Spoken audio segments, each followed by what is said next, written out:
പ്രബോധന രംഗത്ത് പുത്തനുണർവുമായി ലൗദി ഖുർആൻ masters club അവതരിപ്പിക്കുന്നു രാത്രി സന്ദേശം.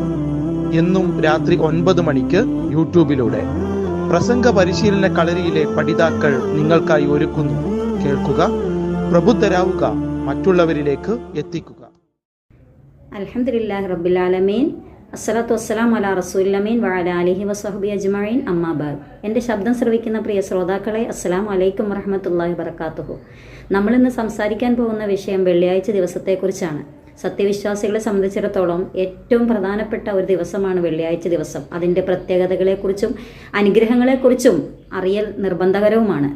കാരണം വെള്ളിയാഴ്ച ദിവസത്തെ ഓരോ നന്മകളും അള്ളാഹു പ്രത്യേകം കൂലികൾ അതിന് നിശ്ചയിക്കപ്പെട്ടിരിക്കുന്നു. പ്രവാചകൻ സല്ലല്ലാഹു അലൈഹി വസല്ലമയുടെ ഹദീസുകളിലൂടെ നമുക്ക് കാണാൻ സാധിക്കും, ആദം നബി അലൈഹി സ്വലാമയെ സൃഷ്ടിച്ചതും അദ്ദേഹത്തിന് തൗബ സ്വീകരിച്ചതും അദ്ദേഹത്തെ സ്വർഗത്ത് നിന്ന് പുറത്താക്കിയതും വെള്ളിയാഴ്ച ദിവസമാണെന്നും, അതേപോലെ തന്നെ ലോകം അവസാനിക്കുന്നത്, അതായത് കാഹളത്തിൽ ഊതപ്പെടുന്നത് വെള്ളിയാഴ്ച ദിവസമാണെന്നും തുടങ്ങി വെള്ളിയാഴ്ച ദിവസത്തിൻ്റെ പ്രത്യേകതകളെക്കുറിച്ച് ധാരാളം ഹദീസുകൾ നമുക്ക് കാണാൻ സാധിക്കും.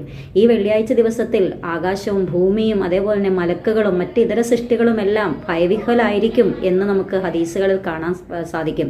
വെള്ളിയാഴ്ച ദിവസത്തിൻ്റെ പ്രത്യേകത എന്ന് പറഞ്ഞാൽ, ആ വെള്ളിയാഴ്ച ദിവസം നമ്മൾ കുളിച്ചൊരുങ്ങി, പുരുഷന്മാരാണെങ്കിൽ അത്തറ് പൂശി നടന്ന് പള്ളിയിലേക്ക് എത്തുകയും ആ പള്ളിയിൽ ചെന്ന് 2 റക്അത്ത് തഹിയ്യത്ത് നമസ്കരിക്കുകയും കുത്തുബ തുടങ്ങുന്നതിന് മുമ്പായിട്ട് നമ്മളവിടെ എത്തി ആ കുത്തുബയ്ക്ക് വേണ്ടി, നമസ്കാരത്തിന് വേണ്ടി നമ്മൾ ശ്രദ്ധിച്ച് വേറെ പണികളൊന്നും ചെയ്യാതെ, അതായത് ഒരാൾ സലാം പറഞ്ഞാൽ പോലും മടക്കാതെ, ഒരാൾ സംസാരിക്കരുത് എന്ന് പോലും പറയാതെ നമ്മൾ ആ കുത്തുബ ശ്രദ്ധിച്ച് നമസ്കരിക്കുകയാണെങ്കിൽ അടുത്ത ജുമ വരെയുള്ള അല്ലെങ്കിൽ അടുത്ത വെള്ളിയാഴ്ച വരെയുള്ള പാപങ്ങൾ നമുക്ക് പുറത്തു തരുമെന്നാണ്.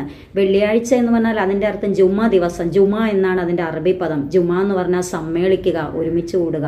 ആ വെള്ളിയാഴ്ച ദിവസം പ്രവാചകൻ പറഞ്ഞു, നിങ്ങൾക്ക് സാധിക്കുമെങ്കിൽ പുതിയ വസ്ത്രം വരെ ധരിക്കാൻ പറഞ്ഞു. ആ വെള്ളിയാഴ്ച ദിവസത്തെ കുളിക്കും അതേപോലെ തന്നെ നമ്മുടെ നഖം വെട്ടലിനും ബ്രഷ് ചെയ്യുന്നതിനും എല്ലാം നീയത്തോടുകൂടി അള്ളാഹു ധാരാളം പ്രതിഫലം നൽകുമെന്ന് പ്രവാചകന്റെ ഹദീസുകളിലൂടെ നമുക്ക് കാണാൻ സാധിക്കും. അള്ളാഹു ഖുർആനിൽ പറഞ്ഞല്ലോ, യാ അയ്യുഹല്ലദീന ആമനു ഇദാ നൂദിയ ലിസ്സലാത്തി മിൻ യൗമിൽ ജുമുഅ എന്നുള്ള ആയത്ത്.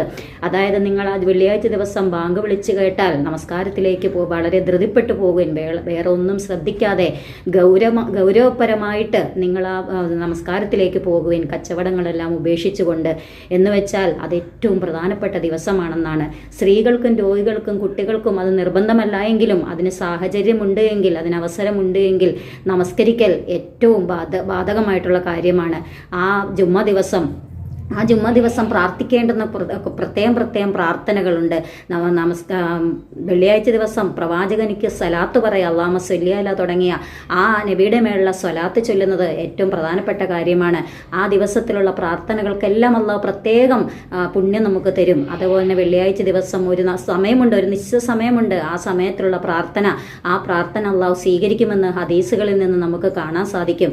വെള്ളിയാഴ്ച ദിവസത്തെ കഹ്ഫ് പാരായണം, അതായത് വ്യാഴാഴ്ച സൂര്യൻ അസ്തമിച്ചത് മുതൽ വെള്ളിയാഴ്ച ജുമ്മ കഴിയുന്നത് വരെയുള്ള സമയം എന്ന് പറഞ്ഞാൽ, ആ സമയത്തിൽ ഏതെങ്കിലും ഒരു സമയത്തിൽ കഹ്ഫ് ഓതിയാൽ ആ കഹ്ഫ് ഓതുന്നതിലൂടെ വളരെ പ്രയോജനങ്ങൾ നമുക്ക് പല ഹദീസുകളോടെയും കാണാൻ സാധിക്കും. എന്തായാലും അത് ഏറ്റവും വലിയ പുണ്യകരമാണ് എന്നുള്ള കാര്യം നമുക്ക് അർഹിക്കപ്പെട്ട കാര്യമാണ്.